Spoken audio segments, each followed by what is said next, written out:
Hi అండి. అందరికీ నమస్కారం. Welcome to my channel. ఈ వీడియోలో ఇప్పుడే అందిన వార్త. మొబైల్ ఫోన్ వాడే వారందరికీ పోలీసు వారి హెచ్చరిక జారీ.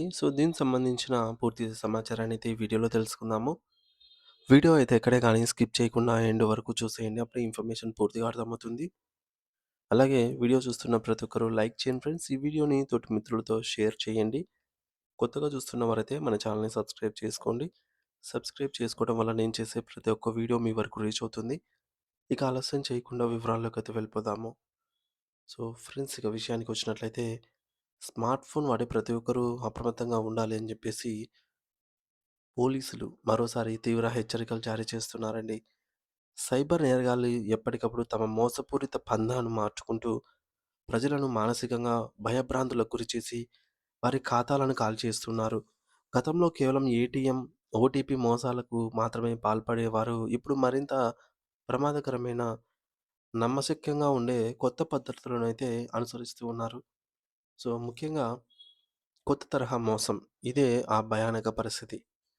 ప్రస్తుతం సైబర్ నేరగాళ్ళు అనుసరిస్తున్నటువంటి ఈ యొక్క కొత్త మోసం చాలా ప్రమాదకరంగా మారింది.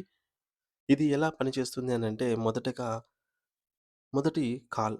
మీకు ఒక అపరిచిత నంబర్ అంటే అన్‌నోన్ నంబర్ నుంచి ఒక ఫోన్ కాల్ వస్తుంది.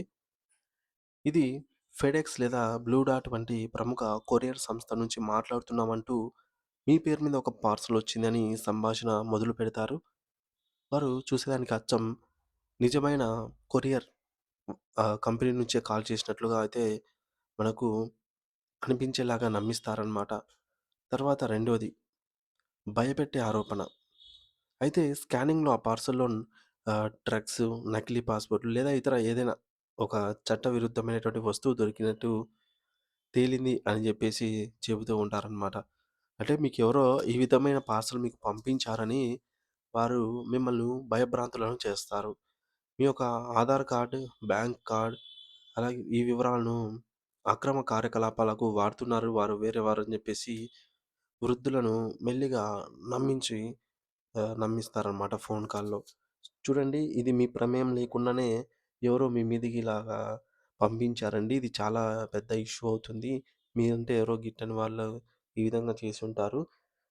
మీ ఆధార్ కార్డు, బ్యాంక్ నంబర్ చెప్పండి. మేము దీన్ని ఎవరు పంపించారో ట్రేస్ చేసి కనిపెడతాము.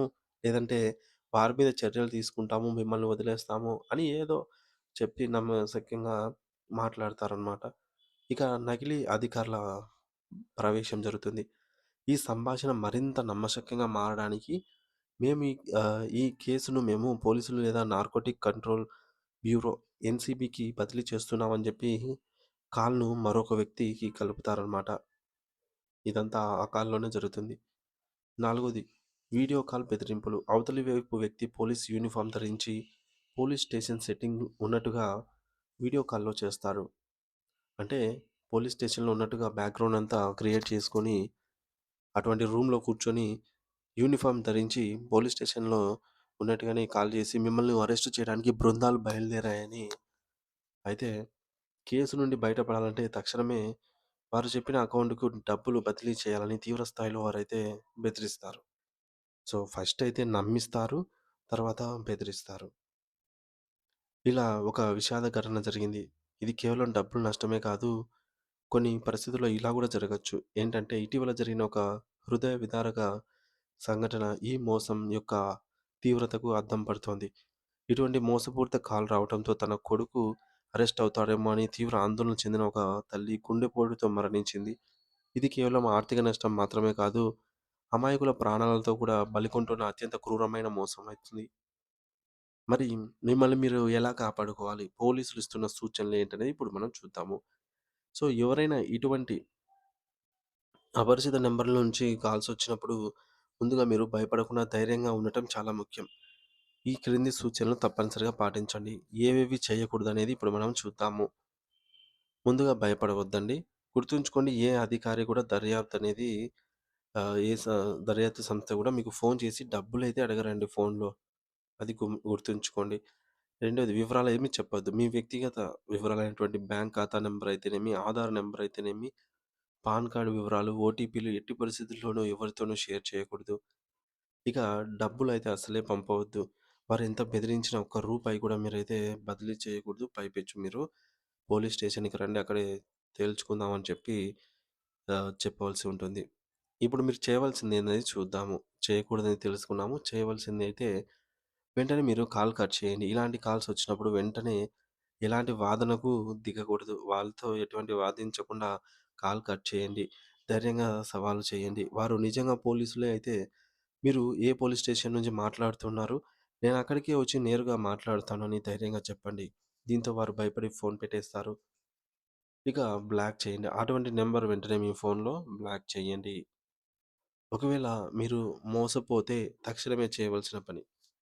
సో, అయినా తెలియక మోసపోయినారంటే ఒకవేళ పొరపాటున మీరు డబ్బులు పంపిణీ మోసపోయినట్లయితే ఏమాత్రం ఆలస్యం చేయవద్దు. వెంటనే 1930కి కాల్ చేయండి. ఇది జాతీయ సైబర్ క్రైమ్ హెల్ప్‌లైన్ నంబరు.